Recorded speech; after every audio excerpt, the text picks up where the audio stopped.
नमस्कार भाइयों और बहनों। आज मैं लेकर आई हूँ एक और नई कहानी। बुधवार व्रत की प्रामाणिक पौराणिक कथा। समतापुर नगर में मधुसूदन नामक एक व्यक्ति रहता था। वह बहुत धनवान था।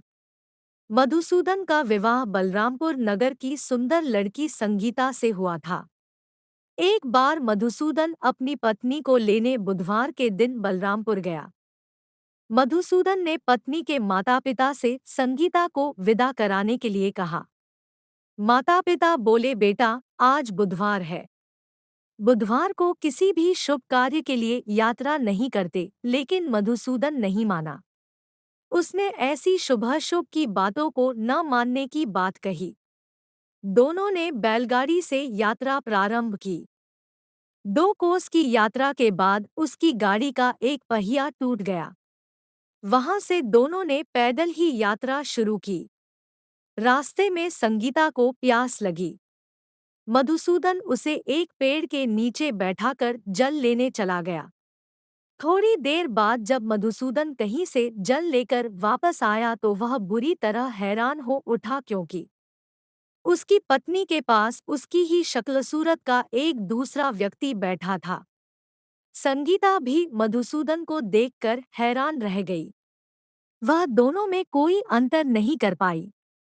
मधुसूदन ने उस व्यक्ति से पूछा, तुम कौन हो और मेरी पत्नी के पास क्यों बैठे हो? मधुसूदन की बात सुनकर उस व्यक्ति ने कहा, अरे भाई, यह मेरी पत्नी संगीता है। मैं अपनी पत्नी को ससुराल से विदा करा कर लाया हूँ। लेकिन तुम कौन हो जो मुझसे ऐसा प्रश्न कर रहे हो?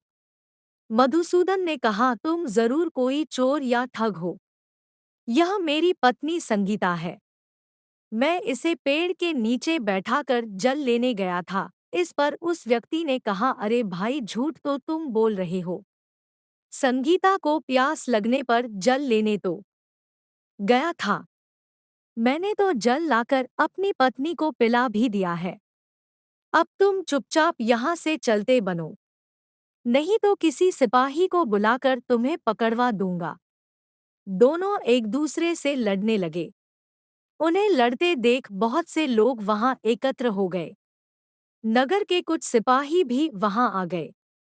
सिपाही उन दोनों को पकड़कर राजा के पास ले गए। सारी कहानी सुनकर राजा भी कोई निर्णय नहीं कर पाया।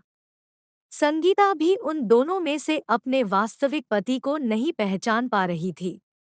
राजा ने दोनों को कारागार में डाल देने के लिए कहा। राजा के फैसले पर असली मधुसूदन भयभीत हो उठा। तभी आकाशवाणी हुई, मधुसूदन, तूने संगीता के माता-पिता की बात नहीं मानी और बुधवार के दिन अपनी ससुराल से प्रस्थान किया। यह सब भगवान बुद्धदेव के प्रकोप से हो रहा है। मधुसूदन ने भगवान बुद्धदेव से प्रार्थना की कि हे भगवान बुद्धदेव, मुझे क्षमा कर दीजिए। मुझसे बहुत बड़ी गलती हुई। भविष्य में अब कभी बुधवार के दिन यात्रा नहीं करूंगा और सदैव बुधवार को आपका व्रत किया करूंगा।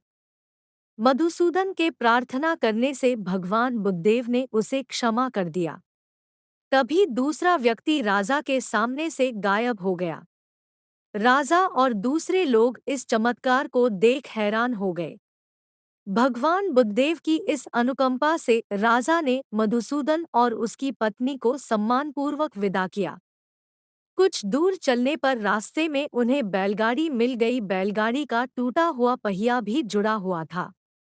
दोनों उसमें बैठकर समतापुर की ओर चल दिए। मधुसूदन और उसकी पत्नी संगीता दोनों बुधवार को व्रत करते हुए आनंदपूर्वक जीवन यापन करने लगे। इस तरह भगवान बुद्धदेव की कृपा से उनके यहाँ खुशियाँ बरसने लगी। इस तरह जो स्त्री पुरुष विधिवत बुधवार का व्रत करके व्रत। धन्यवाद सभी को। मिलते हैं अगली वीडियो में एक और नई कहानी के साथ। जय हिंद, जय भारत।